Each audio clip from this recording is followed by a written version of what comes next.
अब मुझे राधा नाम जपना बहुत प्रिय लगने लग गया है गुरुदेव। लगभग 1.5 वर्ष से मांस, मदिरा, जुआ, व्यभिचार, गर्लफ्रेंड, गंदे बच्चों का संग, नशा, हस्तमैथुन आदि सभी कलियुगी दोष का त्याग कर दिया है। आपकी कृपा से सब छूट गया है महाराज जी। गुरुदेव, अब मुझे ब्रह्मा जी का पद नहीं चाहिए, देवराज इंद्र का पद नहीं चाहिए, मृत्यु लोक का सम्राट नहीं बनना, मोक्ष नहीं चाहिए, योग सिद्धियां नहीं चाहिए, श्री जी भी नहीं चाहिए महाराज जी। मुझे राधा नाम अखंड जपने का एक कृपा हो जाए। हाँ, अभी तो सुन के कह रहे हो 500 रुपया में ललचा जाओगे। इतने बड़े त्याग की बात। रास्ते में 500 का नोट पड़ा हो तो कदम नहीं आगे बढ़ाओगे क्यों? इतनी कृपा कर दीजिए। नहीं, ये तो सुन के आप बोल रहे हो, हम असलियत की बात कर रहे हैं कि अगर रास्ते में अकेले जा रहे हो, 500 का नोट पड़ा हो तो कदम नहीं बढ़ेंगे आगे। जहाँ ये स्थिति जो है, जो जो आप जो बोले, ये भगवत प्राप्त महापुरुष की स्थिति होती है। जो भगवान सच्चिदानंद में चित्त को डुबो दिया है, उसे न पारमेष्ठम न महेंद्र धिष्णम न सार्वभौमम न रसाधिपत्यम न योग सिद्धिर अपनर्भवम वाह। उसे ये सब नहीं चाहिए, न ब्रह्मा का पद चाहिए, न देवराज इंद्र का पद। क्यों?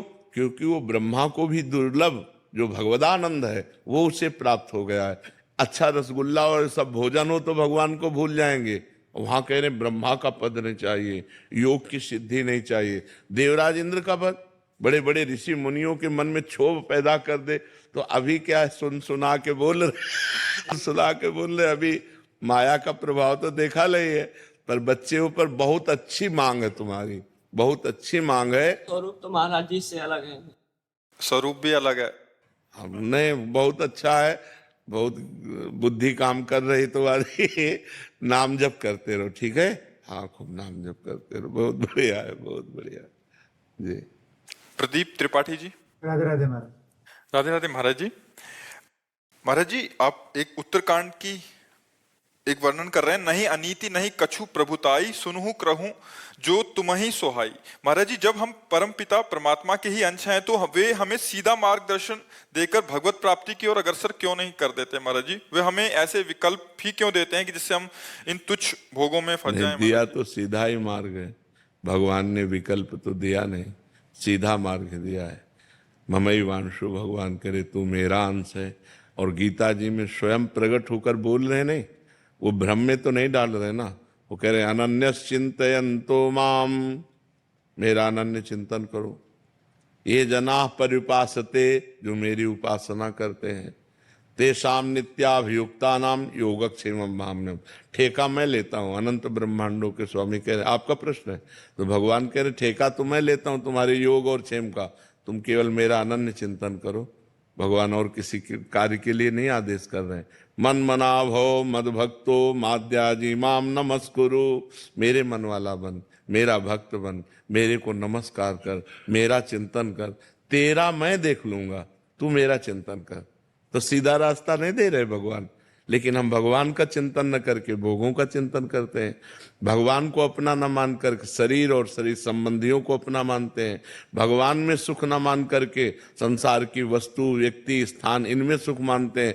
तो कहीं ना कहीं गलती हमारी हो रही है। जैसे गुरु रूप में भगवान आके कह रहे इधर चलो, अब हम इधर चल रहे हैं, तो अब फिर ये कह दे कि भगवान ने इधर का रास्ता ही क्यों बनाया? ऐसा नहीं है। अगर भोजन जरूरी है तो शौचालय भी जरूरी है। यद्यपि निंदनीय स्थान है, अपवित्र स्थान है, लेकिन अगर भोजन खाएंगे तो शौचालय की जरूरत पड़ेगी। दिन है, अगर रात ना हो तो सिस्टम बिगड़ जाए पूरी सृष्टि का। ऐसे ही देवता है, असुर ना हो तो सिस्टम बिगड़ जाए। अच्छे हैं, बुरे ना हो तो अच्छे की अच्छाई का मतलब ही ना रह जाए। तो भगवान ने पूरा बगीचा अपनी सृष्टि बनाई है, जो चाहिए वो ले लो। और स्वयं उपदेश करते हैं कि तुम्हारा मंगल किस में होगा, तुम्हें किस मार्ग में चलना चाहिए। ये मार्ग तुम्हें नरक ले जाएगा, ये मार्ग स्वर्ग ले जाए। ये कि आपने बना दिया और बताया नहीं। तो स्वयं अवतार लेकर जगत गुरु भगवान श्री कृष्ण ने और ब्रह्म ऋषियों के रूप में स्वयं भगवान ने वर्णन किया है। अब इसमें हमारी कमी है कि हमें बीज दे दिए 100 बीज दे दिए, बम्बुल का, दाख का, गन्ने का, ये अब हम पसंद करके क्या बोए, ये हमारी पसंद है, ये भगवान छोड़ दिए। तो अब ऐसे हमें भारत भूमि में जन्म दिया, मनुष्य शरीर दिया, बुद्धि दिया, मन दिया, और मार्ग दिए बहुत, ज्ञान का मार्ग, भक्ति का मार्ग, पाप का मार्ग, छल कपट का मार्ग, ये सब मार्ग, और बता रहे हैं कि ये मार्ग चलो तो ये मिलेगा और ये मार्ग चलो तो ये मिलेगा। अब हम उधर जा रहे हैं तो उधर भोगना पड़ेगा, इधर जा रहे हैं तो आनंद भोगना पड़ेगा। तो इसमें भगवान का दोष क्या है, आप हमें बताओ, है नहीं? हाँ, भगवान पूर्ण है तो उनकी सृष्टि भी पूर्ण है। आप ये नहीं कह सकते कि ये नहीं है, सब कुछ है, बुरा से बुरा भी है और भला से भला भी है, छोटा से छोटा भी है, महान से महान भी है। ये उसकी सृष्टि है, ये उसकी बाजार है। अब आप खरीदना क्या चाहते हैं? पैसा आपके पास है, खरीद लीजिए। श्वास रूपी संपत्ति है, बुद्धि रूपी आपको गाइड करने वाला है, और भगवान आपको आपकी बुद्धि को कहाँ ले जाना चाहिए ये भी बता रहे हैं। अब अपने को चल देना चाहिए। देखो, भगवान की कृपा से आप साधु समागम में आए हैं, भगवान की तरफ से कोई कमी है क्या कृपा की?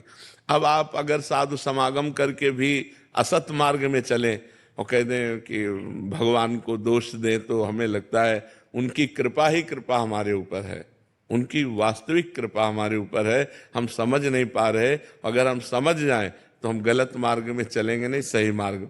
अब उन्होंने गलत मार्ग क्यों बनाया? तो वो पूर्ण है।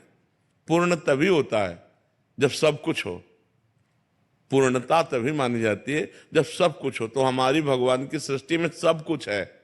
कुछ आपने क्रूर से क्रूर, निर्दयी से निर्दयी, दयावान से दयावान, अब सब कुछ भरा पड़ा हुआ है। अच्छा, वो बने हैं जब भगवान के सिवा कोई है ही नहीं, था नहीं, रहेगा नहीं, तो फिर ये सब है क्या? वही बने हुए हैं। और यही जो जान गया, बहुनाम जन्मनावंते ज्ञानवान माम प्रपद्यते वासुदेवा सर्वमित सा महात्मा सुदुर्लभा, सब कुछ भगवान बने हैं, ये जान गए तो उत्तम महात्मा हो गए, आप उत्तम गति को प्राप्त हो गए। तो हमको अच्छी गति, अच्छे मार्ग में चलना है। भगवान ने जो बुरे मार्ग बनाए वो पूर्ण है, वो पूर्ण परमात्मा है, इसलिए उन्होंने पूर्ण सृष्टि रची है, सब कुछ रचा है। देखो, यहाँ भोजन पाते हैं और यही मलाशय है, यही मूत्राशय है, सब कुछ बना है। आप कह दे मलाशय मूत्राशय न हो तो फिर कैसे भोजन का व्यवस्था होती? भोजन का पाचन तंत्र काम करके मलाशय मूत्राशय कैसे? तो सब कुछ होना चाहिए। तो अब मलमूत्र एकदम घृणित चीज है, लेकिन बनता कहाँ से है? यहीं से तो पाते हैं। तो ऐसे ही भगवान ने, जैसे हमारे शरीर में सब कुछ है, सब कुछ है, गंदगी से गंदगी, सब चीज, सब अंदर सब भरा हुआ है, लेकिन ऊपर से कितना चिकना चुपड़ा कर दिया कि हम देखकर प्रभावित हो जाते हैं और रूप देखकर लुभायमान हो जाते हैं। ऐसे भगवान ने सब कुछ पूरी सृष्टि में रचा है। तो हमको क्या चाहिए, हमको कौन से मार्ग में चलना चाहिए, ये भी प्रकट होकर बता दिया। तो अब हमारी गलती है कि हम सही मार्ग न चलकर गलत मार्ग में चलते हैं। भगवान को इसमें दोष न दे, क्योंकि वो पूर्ण है। घर पूर्ण तभी माना जाएगा जब रसोई भी हो और लेटरिन बाथरूम भी हो, तभी माना जाएगा कि ये घर पूर्ण है। ऐसे संपूर्ण सृष्टि को भगवान ने पूर्ण रचा है।